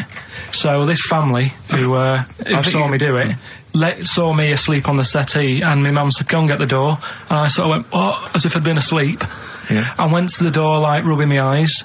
And the fella said, what did you run off for? I saw you. I was like, oh no. And I didn't see my dad. I went out. It was when he was working sort of evenings. So I went out so I didn't have to see my dad. And then the next day I came home from school, and my dad said, 45 quid. Ooh. That's all he said. He looked at me. And then you fell asleep when he went, wake up. You know what I said? No, 45 quid. Now the thing Karl. is, he didn't have to do anything. £45, Karl. Now I know you were saving up for a brick, but you can't have it. Yeah. But do you know what I mean? It's like, I knew I did wrong, and I was scared that my dad was going to belt me. Yeah. So I was like, oh, you know, I'll be more careful next time. But that was clearly good parenting on the part of your father, because these young tykes, clearly they don't have the what do you do? The father support. I don't know if you were living in that street, very quickly, what would you do? What would your approach be? If you were living in his street? What if they'd come home, right, and they just vandalised all your pebbles, right, that you've been saving over the years, and just threw your gravel away? What would you do if they just... I'd probably clout one of them. So you'd use violence? I think it's the only way sometimes. Sometimes the only way. And I don't mean, you know, really bad, but I'd show them that I'm not putting up with this. Right. And then the problem is you've got their family coming round, and they're probably quite... Go asleep. If you hit a kid and the dad comes down, just go to sleep. Yeah. Just equally, if you're doing a bigger crime, you know, a bank job or a murder... Remember to take the stocking off your head, because if they wake you up and go, why have you got a stocking on your head? Just go, oh, I had a weird dream. It won't work. It's like with our kid, right? He was... I told Ricky about this the other day in the pub, but... Is this your brother? He never, because he was a terror, wasn't he? Well, yeah, a little bit, but he did drive a tank down the high street once, didn't he? Yeah, that's when he was in the army. Yeah. But another story. But this time, I remember my my mum and dad were going out, right, for the evening. And I must have been about, 5, so our Mark was like, probably 18, something like that, 16, 17, 18. So my mum and dad go out, and our Mark says to me, right, here's a deal, do your little deal. I'm going to have a load of women round. Right, deal is, I'll let you have your tractor in the house. Wow, he had a tank, you had a tractor. but his brother didn't have the rocks that Karl had. No. So he needed the tractor to put his toys on. What kind of a man was he? He brought a bunch of women round? So, yeah, there was loads of... But do you know when you're a kid, you don't think, oh, I know what they're up to. You're not bothered, are you? Do you know what I mean? As long as I've got my tractor, I'm happy. Yeah. So I was... He hasn't changed a bit. But how many women did he have around? Was it just him and, like, a bunch of women? Yeah. Was it like... What's his name? What's his name? Looked like Nedwell from Confessions. Yeah. Confessions of an older brother. They all just came around and he liked his women. Seriously, right, my mum and dad had to move because they got sick of women coming round saying, I've got a kid and it's your Mark's. They had to move because it got that bad. You know, did you hear, when you were playing on your tractor and there was women running back and forth in underwear, did you ever hear this noise? Did you ever hear that? Or kind of wow, wow, wow, wow. Wow, wow, wow, wow. And just see your brother's arse disappearing down the thing being chased by a butcher. Did you ever... It's not important, is it? Is that what it's going to be like, do you think, when I'm voted #1 most eligible bachelor in Great Britain? Yeah, and you come in on your moped. I mean, no, am I going to get a tractor? Chewing brakes, painkiller. Open brackets, summer rain, close brackets. On XFM 104.9, Ricky Gervais, Steve Merchant, Karl Pilkington. Rockbusters? Is it that time? It is indeed. Last week, of course, it was a disaster. Yep, every Saturday at 16 minutes to 2, we do Rockbusters. I have to say that I've not really gone through them, but the prizes look exactly the same as they were last week. Yeah. There's that T-shirt. So it's a rollover, but you haven't added to it. Have you not the added point of a rollover is you've got to add to it. That's the excitement. Yeah, there's a couple of albums that way. Okay, well, it's also the Fools and Horses video with the free... I don't think... I'm bloody jealous of that. I like that little yellow thing. It's a little... there's a little kind of model three-wheeled van. Rodney, you plonker. Oh, dear. What's that? This is what looks to be some kind of best of the stereo MCs. Don't call me a plonker, you wanker. The David Attenborough DVD collection. Oh, Unc shit himself again. Oh, yeah, the big prize that we tried to give away.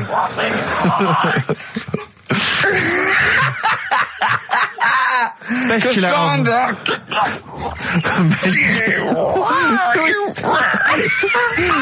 Who is that supposed to be an impression of? Which member of the cast is that? Is that Cheeky Dell? I don't know. Best chill out album ever, the best air guitar volume 2, and of course for all our fans, Doctor Who, The Aztecs. That's on DVD, and that's one of the William Hartnell Doctor Who. All right, that's the worst impression I've ever heard. That's brilliant. Right, then. Right, three cryptic stuff. Oh, come on. Right, Rodney, three. I can't do it. No, come on. Right, three cryptic clues. Some of which may be wrong. Yeah, and don't take the letters literally. Yeah. Right, go on. And some initials, and it makes up a band. So here we go then.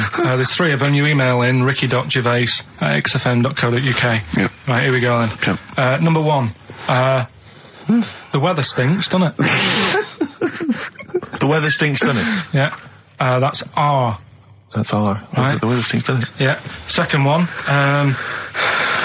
Look, Gran, just get on the boat and help us out. All right, give us that again. Look, Gran, just get on the boat and help us out. Look, Gran, just get on the boat and help us out. What's the initial? R again. R again, interesting. Yeah. And then the third one, if you're going to do that with your drink, I'd let it settle for a bit before you open it. CK. CK. All right. Once more? So quickly, all the way through then. Number 1, the weather stinks, doesn't it? That's R. Look, Gran, just get on the boat and help us out, will you? That's R as well. And then the last one, if you're going to do that to your drink, I'd let it settle for a bit before you open it. CK. Ricky.gervais@xfm.co.uk. Brilliant. Fantastic. Right, we'll have a bit of vinyl. Let's have a classic from the Merchant Collection. That's going to be the new single. Lemonade. Sing for the moment. I like that. It's On not bad, XFM 104.9. Ricky Gervais, Steve Merchant, Karl Pilkington. All right, Karl? All right. What's the matter? Huh? Just, you know what's the matter? What? Should I explain? If you want. I'm sort of an independent adjudicator, and I couldn't help but notice that you both went out to make the teas, but only one of you came back with a wig made out of that poppy stuff that you pack. Bubble wrap. Bubble wrap, yeah. And he didn't want me to do it with sellotape, so I kind of did it with elastic bands that I found. Apparently it hurt his ear, it's cut into his head, and look at him, he's annoyed. I don't know. There's not many times I've ever done, any form of work really, where halfway through it, let's say a 2-hour live radio show, one of the people has said to the other, can I make out of this big cardboard box a bishop's hat for you? Well, I did that, and start fashioning that. And where you should be the concentrating on the sellotape show. hurt his eyebrows. So when we went to the kitchen, I kind of did it with elastic bands, and that was cutting into his ear or something. I don't know, making excuses. Oh, Karl, you are here for Ricky Gervais's amusement. I think if you check the small print of your contract.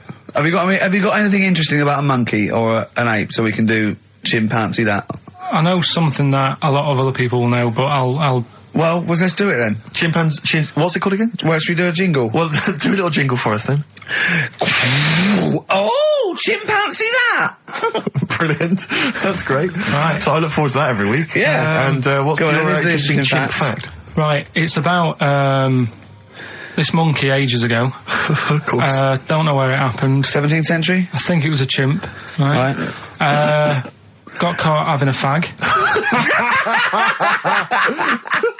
You know it? What do you mean, do I know it? Oh, narrow it down. Loads of chimps are caught with woodbines. Right. Got caught having a fag. So it was sent to court. And was it underage? It was And it got someone to go into the newsagent for him. Did he get a bigger gorilla to go into the newsagent and get 20 Rothmans? It ended up doing time. Because it was Go back a minute, wait a minute, whoa. No, I don't know that's as much as I know, so there's no point questioning. That is as much as you know, isn't it? Quite literally. Sorry, but why did he go to prison? It's against the law to have a monkey having a fag wherever. In a built-up area. What are you talking about? It's against the law for a monkey to have a fag. What if it got it himself? Even if it just... What about if it earned it himself, just like moving tyres round or mucking out the zebras? I don't know the full story. You don't know the full story, do you?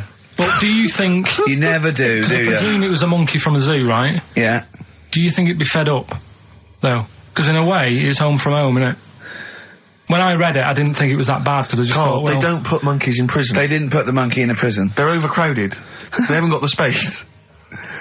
Well, I'll find it and give you where I got it from, and you Chopper Harris was furious because the monkey got the top bunk. Yeah. Can I just... Okay, then... Oh, chimpanzee that. Another one next week. I don't think so. Rockbusters, right? Can I just recap? Yeah, because actually I have to say you've really stumped people this week. Yeah.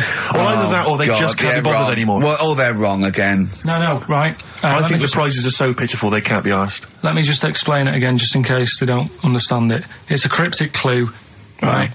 And it makes up a band, and the initial that I give you is the initial that the band or the artist starts off with. So last week, I can't remember, but we did AK, an exploding pet, atomic kitten. That explains it. So very quickly, number one. No, last week we did FP. That you gave out the clue. FD, Frida Payne. Yeah, it was an error. So they're all right this week, though, are they? Yeah, the weather stinks, doesn't it? That's the cryptic clue, and the letter is R. Number two. That's the rainy smell, boys. Right. Look, Gran, just get on the boat and help us out, will you? That's R as well. And the last one, if you're that's rigging nanny. If you're going to do that to your drink, I'd let it settle for a bit before you open it. That's CK. Right. Ricky.gervais@xfm.co.uk. Plus, keep your problems and queries coming in for Karl. We've got another one as well, which I'd like to give you after the next track, Karl, if I may. All right? All right. You've got a problem, haven't you? What with? Oh, yeah. Listen to this, Karl. Let's play a record. Let's come back with this. It's an amazing problem. Wow. You're getting celebrities asking you questions now, Karl. That's David Bowie.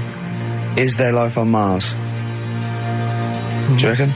I reckon there's more going on than just us messing about. I reckon. I hope so. I think. Tell Steve your problem that you aired to me. Well, do you know how, like, I'm always thinking about stuff when I'm washing up? I'm just going to look at Steve for the reaction when this question comes out. Okay. There's been a few things I've been thinking about. Do you know, like, how I try to confuse a computer by putting in Y in a search engine? Yeah. So, along the lines of that, I was thinking in the week, if you put a chameleon on a mirror, what would happen? Right. And also, this is a bit of a bigger issue. We're always making more and more stuff, right, in the world. You know, big buildings, big planes, big boats and that. Will we ever get to a point where all this is too heavy for the world to handle? Right, what error has he made there, Steve?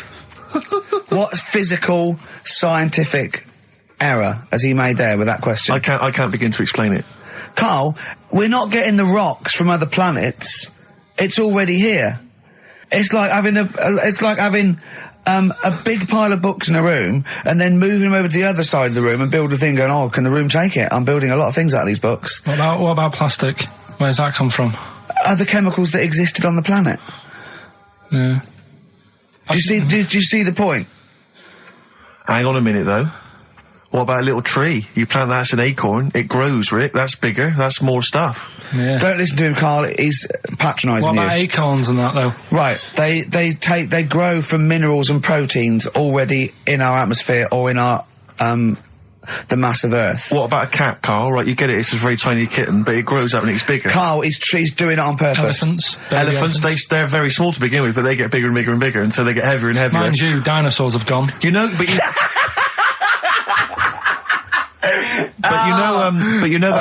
famously that's how Atlantis disappeared. You know, you've heard of the legend of Atlantis. Have you heard of the legend of Atlantis? I think so. This was a city that existed, is proven, right? And what happened was they just kept buying stuff in mail order. They just kept ordering stuff, like the king and stuff. Just kept ordering stuff in mail order. He brought girls across, carpets, lot of carpets. He kept buying TVs, big screen TVs and stuff like that. And eventually, he bought up all the myrrh that the wise men didn't want. Yeah, because he's from like olden times, and he just kept buying stuff, crazy. Like he was just a shopaholic, basically. Mental it was, and he was ludicrous. It was like, and in the end, it just sunk. It just sunk. Too heavy, and it just sunk. So, to the Earth, the more planes we build, the more trees we let grow. Yeah, from acorns. And more than that, what about all the people who are overeating? There's only one thing Rick to Wallers do. In this world. I think we've got to kill off endangered species and burn trees. That's the only way the Earth can survive. You mental. Right, what are you doing? Right. Okay, look, quick query for you. This is from Jay. He's got a problem here. He says, my parents won't let me ditch my studies. He's currently reading modern languages at London University. Sure. He wants to follow his dream, but his parents won't let him, of being a dancer. Carl. Worse than that, he says that they're trying to arrange a marriage to a bunch of minging daughters of people they know from good families. He doesn't know what to do, so he's got the arranged marriage coming along, and he's also got, he basically wants to be a dancer. His parents are forcing him into something more practical. Well, the first thing, right, I don't think Live your dreams? The arranged marriage thing is such a bad idea. Okay. Because I think too many people go on looks. Right. And then you soon get bored of that, and you find out the person who you're knocking about with, it's actually not your type. Right. Why don't you arrange marriages for people? Well, I'm just saying, right, so I'd say, Jay, go along with that. I wouldn't worry about it. Okay. I mean, if they're really ugly, then, don't go along with it. But if they're half bad, put up with it. That's all right. The dancing. Brilliant. Right? That's that solved. Brilliant. I wanted to be a dancer. After I did the boxing, right, I joined a dancing thing just near Man United's ground, right, called Twiggy's. Went along, I wanted to learn some moves. How old were you? Well, it was when Michael Jackson was, pretty big, so about 83, 84, 85, something like that, around there. Wanted to do it. When I went, it was shut, and it had become like a warehouse for toilet rolls.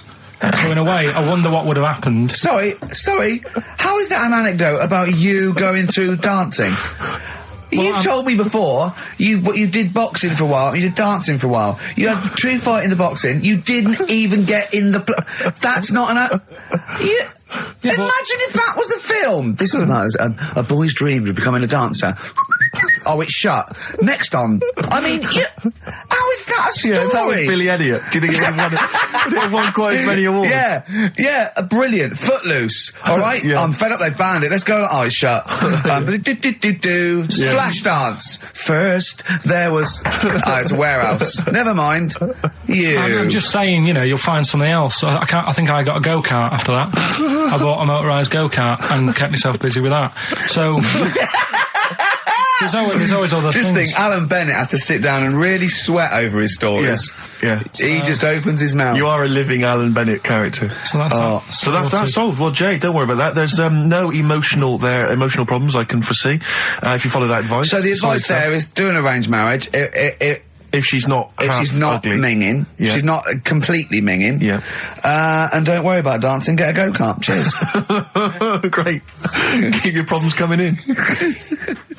Truth Rest Your Head by Gene on XFM 104.9 with Gervais, Steve Merchant, Karl Pilkington.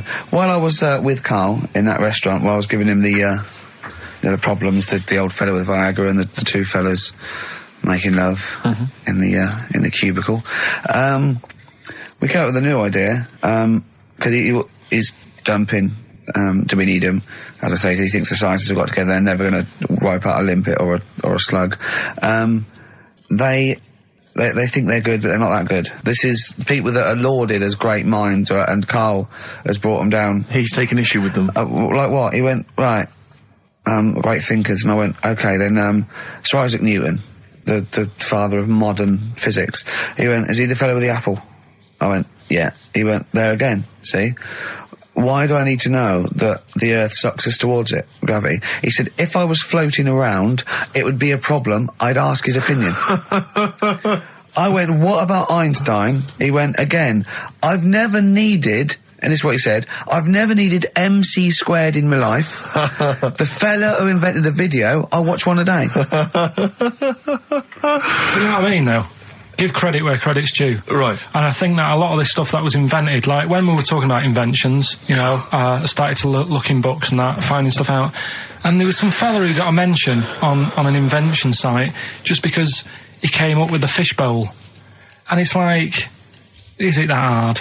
Yeah. Do you know what I mean? It's clearly a bowl. Sorry, you're not putting him in the same category as Newton and Einstein, are you? He was on the same list. Einstein was on there. It was saying about him doing that. And Newton with the apple. And who else was in there? Da Vinci, whatever. He was on there. Leonardo da Vinci. Yeah. Is he the one who did Mona Lisa as well? Yeah. Yeah. He said it took him 12 years to paint the lips.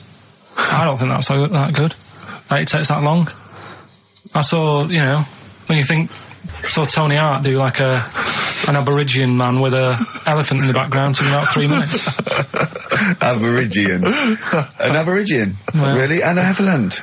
So what about some of the big names? Well, Just what's your first reaction when I say some big names from history? Go on. Gandhi. Again, what did he do? Good point. Right. Good point. Okay. Good point. But yeah, all right. Do you understand what he represents? Well, go on, tell me, and then I'll tell you if he deserves to be mentioned. His whole kind of attitude towards peaceful protest. You know, it's quite a sort of modern idea. You know, very much the forefather of the 60s movement. You know, where people would sort of sit in, and protest. You know, Steve. Right, look at the glazed look on his face. Did I lose him on Gandhi? Yeah. So just Pick someone else. Do someone else. Pick someone else. Okay. All right. Someone you know about that's obviously. Let's think. A great thinker. Isambard Kingdom Brunel. Right. Yeah, he's all right. Brilliant. Thanks. What about Jesus Christ? Well, I'm thinking more your modern day, like your Richard Bransons and that. Who, like, to be fair, I wouldn't put Branson up there with Gandhi, Christ, Newton, Einstein. But why? Stephen Hawking. Because he's mainly known for having a beard and a funny jumper. To be honest, you have to start including Noel Edmonds. That's Noel Edmonds, yeah, you're getting confused there. But Branson's a businessman, he's not one of the great sort of, scientific minds I think or philosophical thinkers. in time... Whereas Clive Sinclair, in his little car, on his way to work, brilliant. No, but in time, there's certain things, like the apple falling off a tree.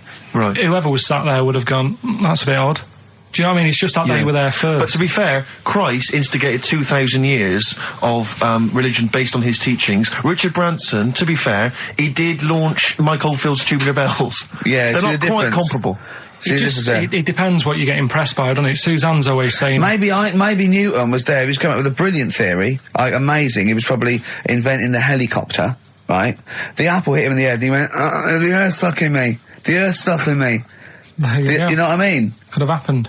But so, my girlfriend's always saying, what impresses you? Yeah. Because she was saying the other day, do you want to go to Egypt? And I said, no, not really. No. She goes, well, don't you want to see the pyramids? Not interested. It's like, I've seen them on the telly. Okay. Sure. Are they going to be that much more amazing when you see them in real life? Good point.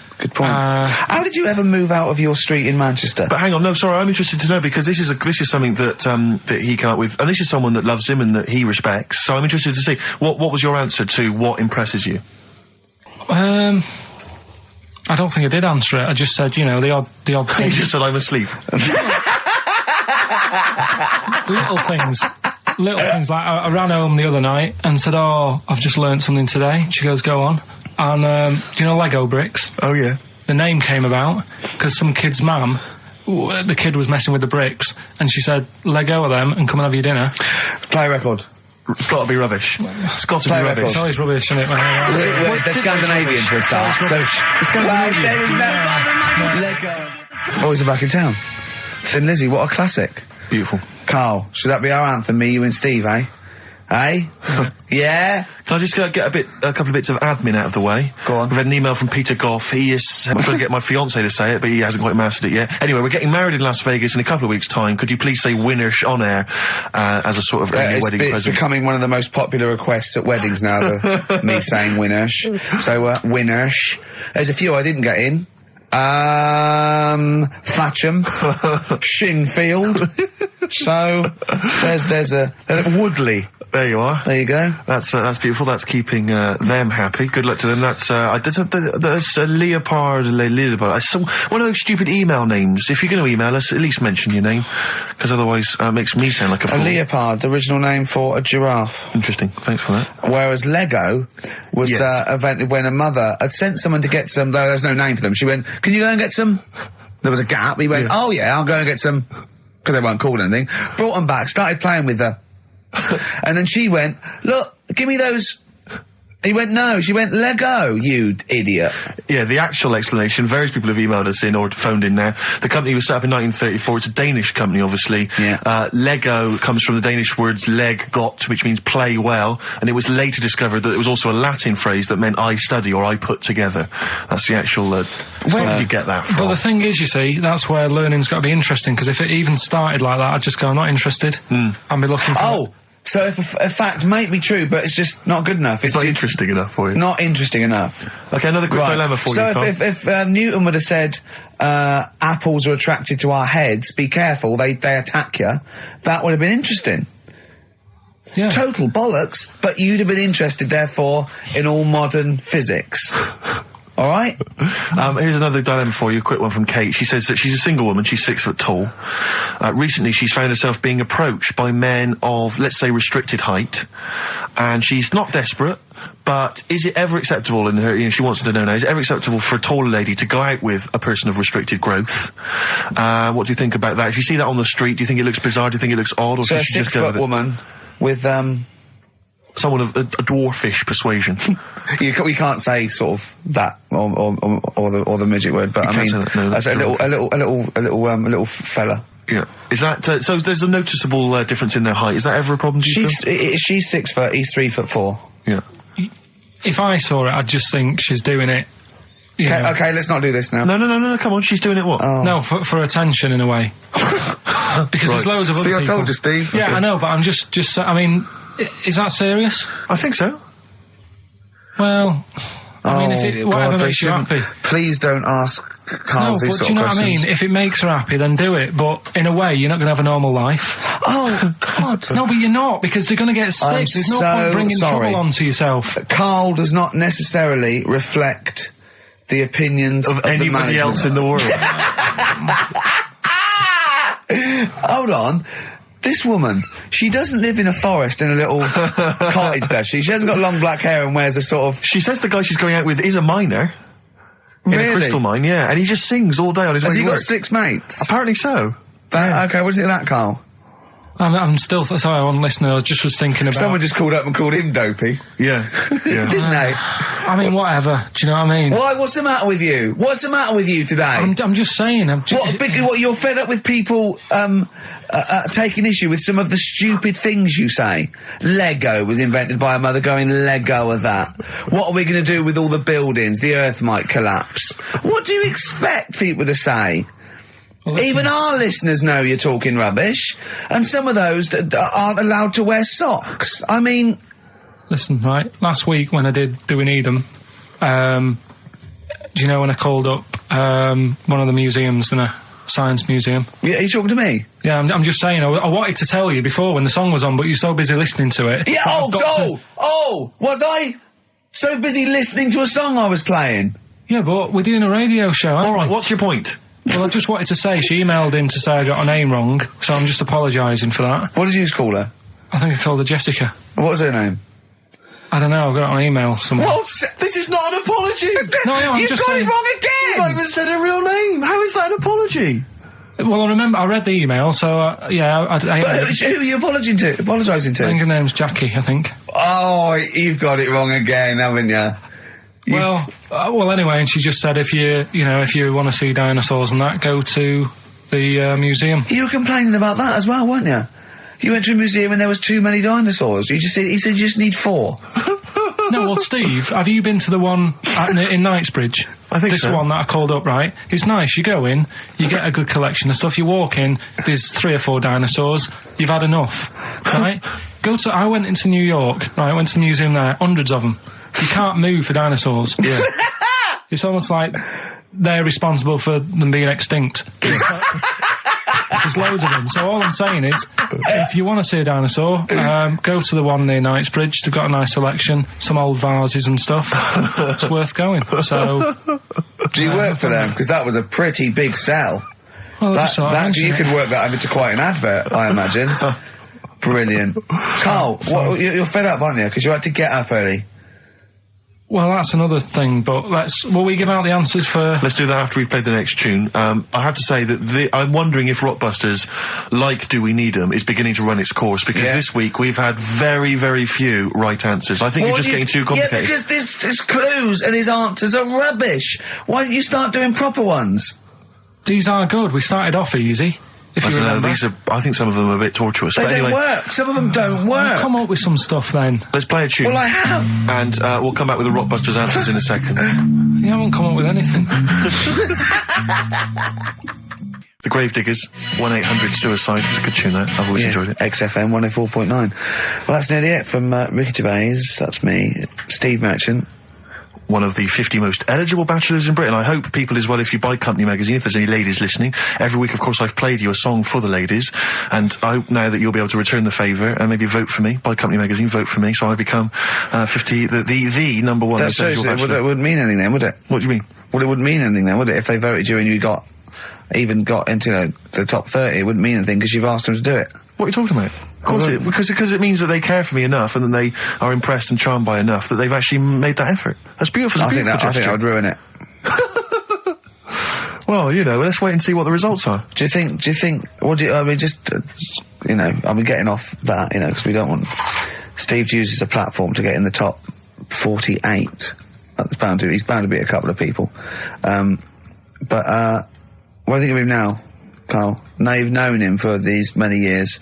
What do you think of his looks objectively now that you've known him? Can you remember what you first thought? Like I say, he's changed a bit. He's sorted himself out a bit. Yeah. Looks a bit better. How? What's he done? I don't know. His hair's better. Yeah, what was it before? It was just a bit nothingy. Do you know what I mean? It was like just like if you just let your hair grow and do its own thing. Yeah. Whereas now it's got a style. Yeah. So it looks good. Glasses, he's changed. His glasses are stylish. Yeah. Just stay sat down. Right, Rockbusters. Some people like tall men. Yeah, go on. That's, right, first one. The weather stinks, doesn't it? Yeah. That was R, which was rainbow. Right? Rainbow? Like rain is the weather, and it smells like body odour. Body odour. No, it's B-O. It's B-O, that's B-O-W. Well, yeah, but you've got to play... It's not pronounced bow, and it's not spout bow. Who calls it Bo? Everyone knows it's B-O. What, you don't care? You don't care that doesn't work? Well, they got it, so again, as long as one person got it, Karl. As long as they're getting it. One person got it. Of all the emails, one person got it. Second one, look, Gran, just get on the boat, will you, and help us out. Go on. That was R. That was a Ronan, right? Ronan, who's Ronan? Ronan. Who's Ronan? Ronan Keating. But he's known as Ronan Keating.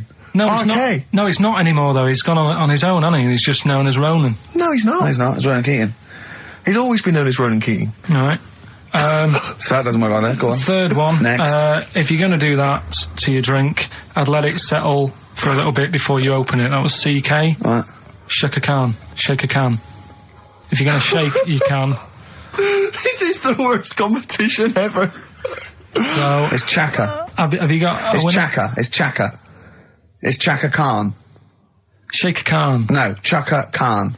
What you got? Chaka can might have worked. To throw a can. Who got all three right then? Well, because basically what happened was people just emailed in 3 guesses. We're stopping and this. The guesses that were right came from Mandy Thompson in Hendon. That's ruined that. Frankly, well, that's run that into the ground. That's doing Eden ruined. No, we can't just bin everything on 1 week.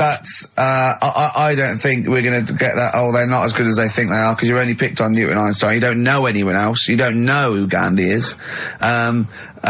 Chimpanzee that you've run out of. I did like the jingle for that though. Oh, chimpanzee that. That was a great jingle. Yeah. But sadly we won't be able to use that again. So who's won anyway?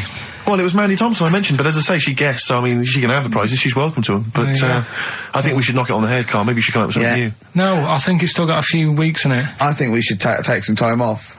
Well. Yeah. What about, like, the foreseeable future? Don't know. Song for the lovers. Do you want to just... A song for the ladies. Listen, I think it's maybe the March issue of Company Magazine. Buy that. Top 50 most eligible people. There's probably an address or a phone number to call. And here's another song for the ladies, maybe just to charm you further. Tom the Model by Beth Gibbons and Rustin Man. Karl, say goodbye and say it nicely like you're happy. See you later. Oh, is that the best you can do?